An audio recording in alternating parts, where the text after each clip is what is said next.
అందరికీ ఇలాగే జరుగుతుందని చెప్పను కానీ ప్రతిరోజు అందరికీ ఏదో ఒకటి జరుగుతూనే ఉంది. సరే, ఇంతకీ ఇప్పుడు ఏం చేద్దాం అనుకుంటున్నావు? మగాడి జీవితం అండర్వేర్ లాంటిది.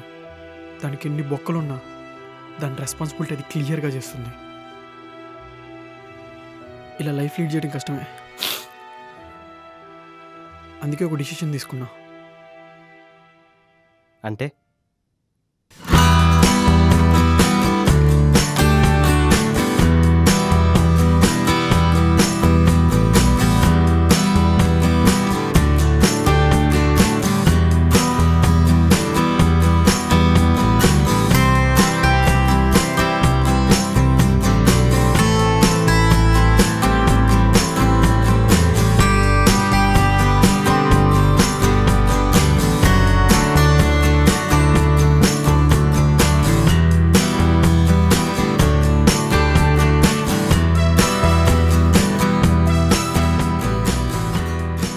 అన్నా 5 minutes అన్న వచ్చేస్తాను.